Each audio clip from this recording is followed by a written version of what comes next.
There's no portion for anyone but family. What? Oh? Didn't you hear me? You're not her real mother, yet you brazenly sit in the mother of the bride's seat. We can't possibly serve food to such a shameless stranger. Everyone was stunned into silence by Emily's sudden outburst. Just so you know, I don't consider you my mother. It was a huge inconvenience for me, your daughter, when you remarried because of your own reasons. I never wanted you at my wedding in the first place. Emily, is that all you wanted to say? What? Dad, what's wrong? Ignoring Emily's anxious look, John turned to me and said, "Let's go." After John suggested we leave, I too stood up from my seat. Yes. And so, my husband and I quietly left the venue, leaving the rest to that reliable person. After that, Emily, who had berated me at the wedding, would face her consequences. I'm Linda, a 55-year-old high school teacher. I was focused on my career and remained single until I was 45, but then I got married 10 years ago. My husband is a fellow high school teacher of the same age, named John Smith. John and I were colleagues at the same high school when we were new teachers. He transferred to another school after 2 years and married a woman he met through an acquaintance. However, they divorced due to his ex-wife's infidelity. At that time, John had an 11-year-old daughter, whom he decided to raise on his own. It seemed difficult for him to balance work and parenting. During this time, as a friend, I got in touch with John. His daughter, Emily, was very sweet and well-behaved then. As I spent time with John and Emily, I gradually became close to this father-daughter duo. 2 years later, John proposed to me, and we got married. I legally adopted Emily, John's daughter, and the three of us began living together. For my first marriage, I suddenly became a mother to a 13-year-old girl. For Emily's sake, I decided not to have my own children and consulted with John about it. We were planning to build a happy family, but Emily's behavior towards me started to change. She used to be kind and obedient, but suddenly became rebellious. For example, when I was hanging laundry, she'd complain, "Hey, don't mix your stuff with mine." Despite this, I thought, she's just going through a sensitive phase, and didn't respond harshly. Oops. Sorry about that. I'll be more careful from tomorrow. Well, it's understandable for a girl to have difficulty accepting her father's new wife. Over these 2 years, things have changed from just meeting occasionally. I kept reminding myself of this and tried to bond with Emily as soon as possible. My biggest concern was John's ex-wife, Karen, who lived nearby. Karen frequently met Emily, despite John not being very approving of it since he divorced her due to infidelity. Yet, Emily wanted to see her real mother, Karen, and it was inevitable. Since she's her real mother, it's probably unavoidable. So, John couldn't really refuse Emily's requests. Even if parents divorce for their own reasons, a child still misses their real mother. Considering this, I didn't oppose Emily meeting Karen. But this meant I couldn't close the gap between Emily and me. Moreover, Emily often used her father's remarriage as an excuse for her behavior. When parents divorce or remarry, it's a huge inconvenience for the kids. Since I'm the victim of being tossed around by my parents' decisions, the least you can do is treat me well as your daughter. Emily said this as she demanded allowance from John and treated me like a servant. If I tried to address it, she'd snap back, "You have no right to act all high and mighty. If you defy me, I'll tell Dad and have you thrown out." I wanted to discuss this with John, but since we both worked as teachers, Emily was usually with us on evenings and weekends. I tried to bring it up through text messages or messaging apps, but Emily once found out. "That's awful. Whispering behind my back is the worst," she exclaimed. Since then, she meticulously checks John's phone. In this way, our family of 3 continued our strained living situation. Emily went to college, but mostly played around for 4 years. She didn't get a job after graduating and just loafed about. With few friends, she mostly hung out with Karen, it seems. "Hey Emily, if you're not going to find a job, why not at least try part-time work?" I said this out of concern for her future, but Emily didn't like that idea. "Stop nagging. You and Dad both work as teachers, so we're financially comfortable. Why do I need to work?" "No, that's not it. I thought it would be good for your future if you worked." "That's none of your business. If worst comes to worst, I'll just get married and become a stay-at-home wife." Emily had such unrealistic expectations. Nowadays, it's not easy to find someone who wants a partner who aims to be a stay-at-home spouse right from the start. But her response to me was always, "You don't understand because you've never been a stay-at-home wife." In Emily's mind, being a stay-at-home wife meant just not working and staying at home. She always ran away whenever I tried to teach her housework. Whenever things got tough, she'd escape to Karen's place. I regretted not opposing her meetings with her biological mother. But I realized this wasn't helping Emily. So, I decided to seek advice from a trusted friend. An old high school friend named Susan Johnson. Susan, who's good at caring for others and skilled in communication, runs a bar. She attended my wedding and remembered Emily. When I shared my concerns about Emily's inability to become independent, Susan listened empathetically. "Ah, I see. Back then, Emily was just graduating from elementary school and seemed like a quiet, nice girl. Living together really brings out different challenges, huh?" I felt relieved to finally share my worries with someone. "Thank you. Just talking about it has made me feel much better." "No problem. I couldn't offer much advice, but come and talk to me anytime. I'll always be here."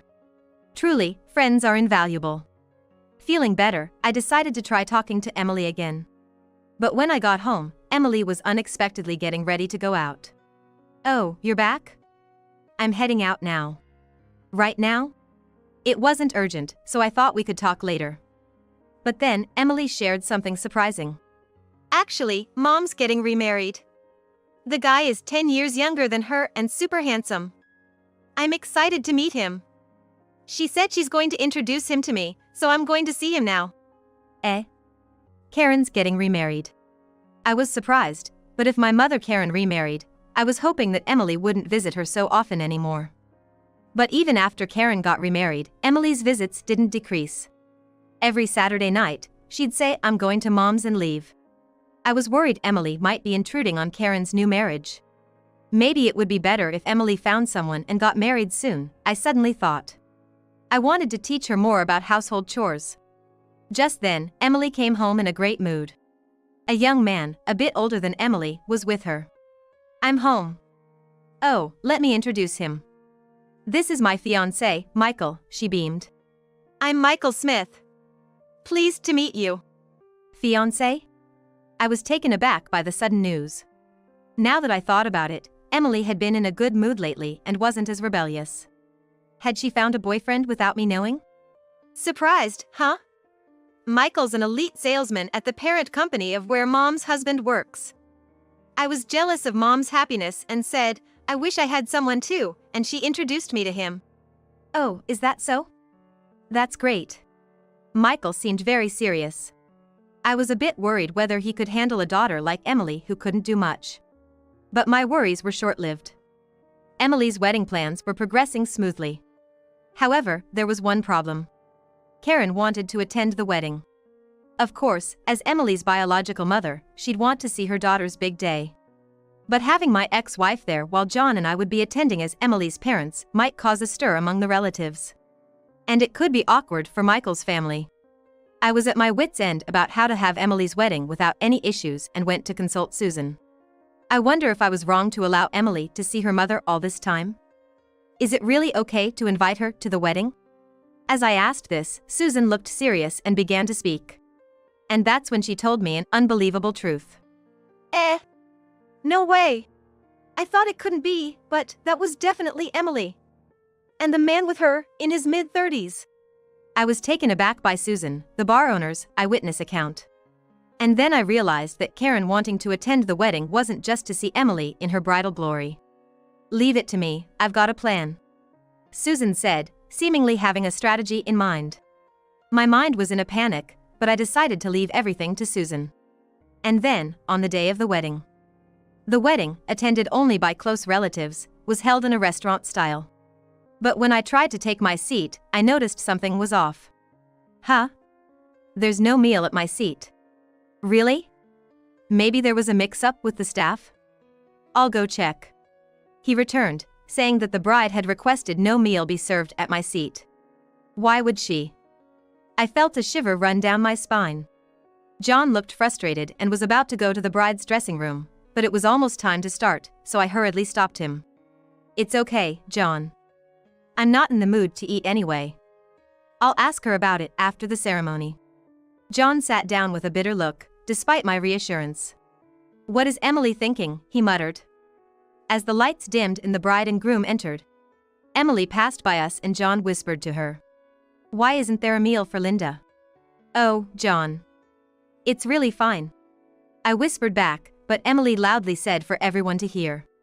There's no meal for those who aren't family. What? Huh? Didn't you hear? You're not her real mother, yet you sit here so boldly in the mother of the bride's seat. It's outrageous to serve a meal to such an outsider. The room fell silent at Emily's sudden harsh words. Just so you know, I don't think of you as the one who raised me. Your remarriage for your own convenience was a huge inconvenience to me as your daughter. That's why I didn't want you at my wedding in the first place. After saying her piece, Emily walked away from us. Then John stood up. Is that all you have to say, Emily? What? Dad, what's wrong? Ignoring Emily's anxious look, John turned to me and said, Let's go. I stood up too. Okay. And so, John and I left the venue without another word. Wait! Dad, where are you going? Forget her, come back! Emily's cries echoed behind us, but John and I left without a word, leaving the rest to Susan waiting backstage. When we got home, Susan called us via video. Hello. Are you home? I'm about to head in, watch this. Please, but how did you get permission from the restaurant? I know the owner, so asking for this much was no problem. Susan said this as she stood near the entrance of the venue. Through the video call, I could hear the grooms yelling from behind the door. Emily! How could you do this to a parent who raised you? But, it's my wedding, and I didn't want a woman who's not my real mother attending as my mom. I have a real mom, after all. Emily's feeble voice was also heard. It seems she really wanted her biological mother, Karen, to be at the mother's seat. She intended to exclude only me, but she probably didn't expect John to leave as well. That's why your real mother is also here, right? But making her sit in the back like that is just awful. Amidst this argument, Susan burst in through the door. All right, enough with the arguing. Everyone was stunned by Susan's sudden entrance. Emily looked at Susan, as if to say, Who are you? Hey, what are you doing? Don't just barge in like that. Oh, sorry about that. I've got permission from the venue. I'm Linda's friend and the owner of Susan's bar. Susan's bar. Seems like you recognize the name of the bar written on the signboard? It's right in front of the hotel you frequent. Hotel. Michael, the groom, looked at Emily with a puzzled expression, and Emily's face turned pale as she averted her eyes. Then, Susan pulled out a tablet from her bag and turned the screen towards the bride and groom. On it was a video of a man and woman, arms linked, entering a hotel. This is Emily and that man. Yes. The husband of Emily's mother. I happened to see them when I stepped out of my bar. Since then, almost every Saturday at this time, the two of them have been entering this hotel, right up until last night. No! Stop it! Emily screamed in desperation, but at that moment, Karen, who was sitting in the back, strode forward towards Emily. So, it was true. I thought it was suspicious when you introduced him to me. I introduced the best man I knew to you. What kind of person are you? Karen glared at Emily with a look that was no longer a mother's face, but filled with the resentment of a woman whose man was taken. I also, until I heard from Susan, thought Emily's frequent outings were either dates with Michael or visits to Karen. I never imagined she would be involved with her mother's new husband. Emily, glared at by Karen, defiantly retorted. Well, I was jealous that Mom married such a handsome man. And as soon as she remarried, she stopped paying much attention to me. I was just so upset. That's why I introduced someone like Michael to you. You said you wanted to marry soon and become a housewife, and he's well off enough. What more do you want? That's why I'm planning to behave properly after the marriage. But Mom's husband is more handsome, so I thought it wouldn't hurt to, before the wedding. Seeing each other every week, and you call that a little? This was indeed a clash of raw emotions between women. Like daughter, like mother.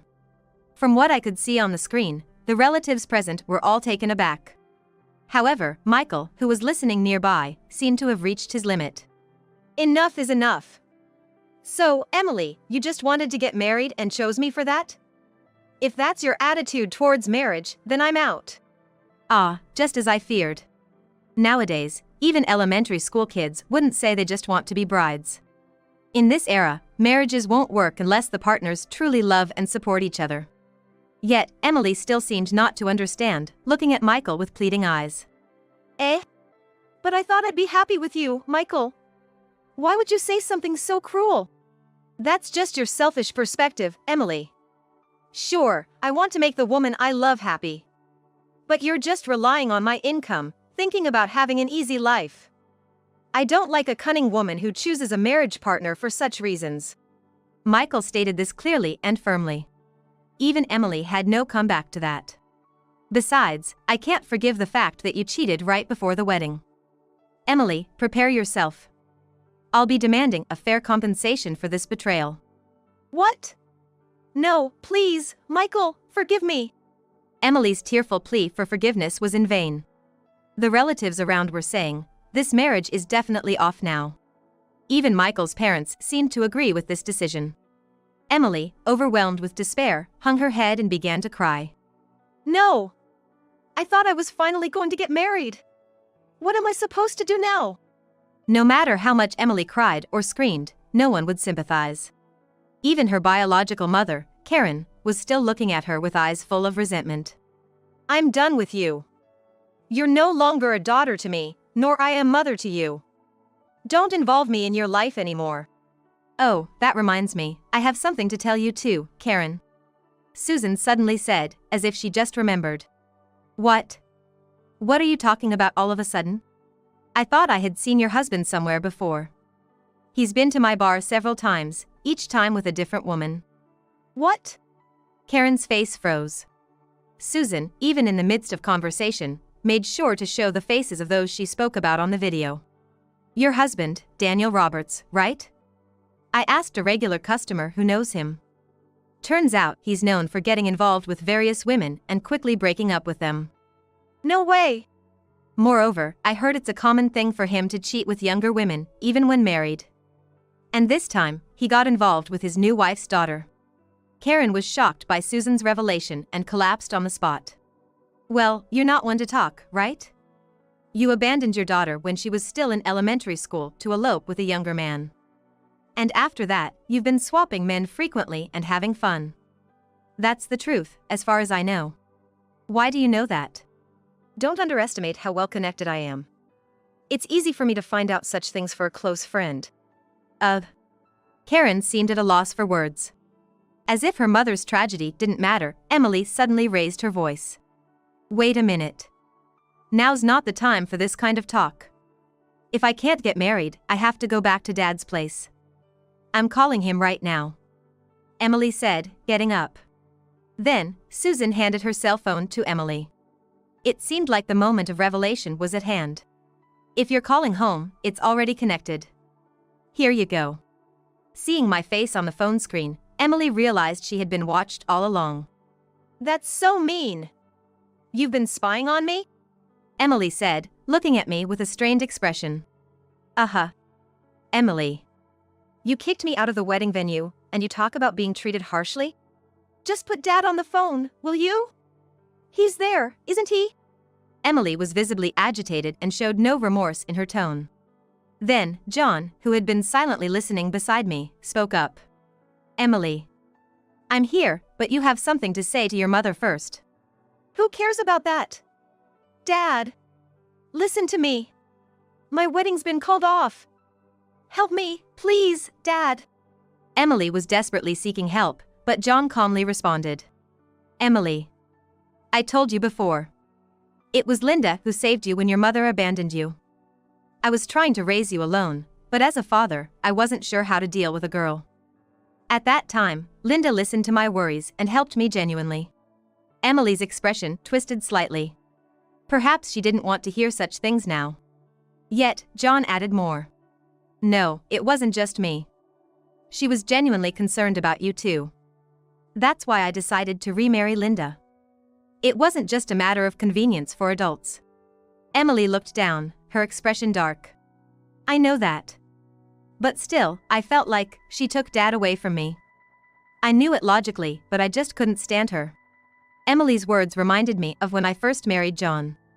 I understood it must have been hard for a teenager to accept her father's remarriage. But now, Emily was an adult. She needed a more pragmatic outlook. Now that her marriage had fallen through, she was seeking her father's help. She probably thought that if anything went wrong, her parents would fix it. But this wouldn't be good for her in the long run. I decided to be firm with Emily. Emily. I'm sorry for coddling you, thinking you were pitiable. But you're an adult now, and you can't keep thinking Dad will always save you when things get tough.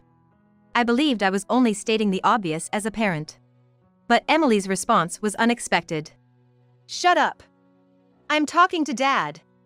And what do you mean by pitiable? That makes it sound like I'm some poor, pathetic daughter. Don't get me wrong. I was the one who allowed your marriage to Dad. Emily. John couldn't contain his anger at Emily's selfish attitude. Seeing John's yelling, Emily teared up. Dad, don't be so mad. I'm your only precious daughter, right?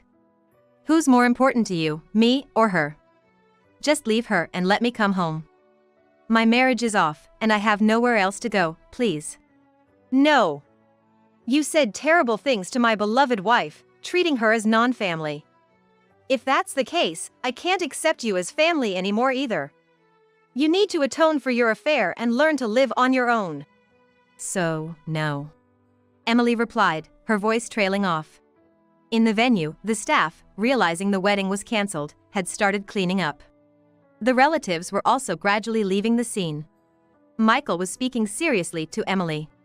Emily, for now, I'll have my lawyer handle the matter of the compensation. All further communications will be through the lawyer, so respond when you're contacted. With that, Michael left the venue with his parents. Susan, who had been sending the video the whole time, stepped away and called from the hallway. Hello. Well, I guess that wraps up this case, doesn't it? Yeah, thanks, Susan. Everything worked out smoothly because of you. Straightforward. You've had a tough time, but I don't think Emily will come back now. From now on, just enjoy your time with your husband. Susan had always been concerned about me. I was filled with gratitude for her kindness. Thank you, Susan. As Susan had predicted, Emily never returned home.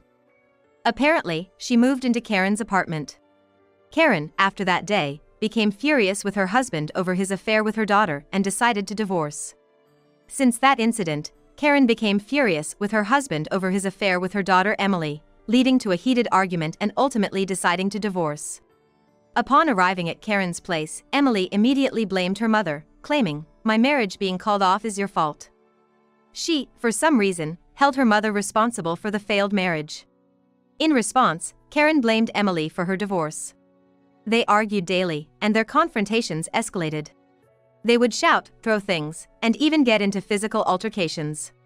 This often continued until late at night, leading to complaints from other apartment residents. Eventually, both mother and daughter were evicted. The reason I know all this is because Susan told me everything. Emily and Karen had to move into a shabby apartment and struggled financially. Karen, intending to demand alimony from her ex-husband, found he had left quickly, changing his number and cutting off all contact.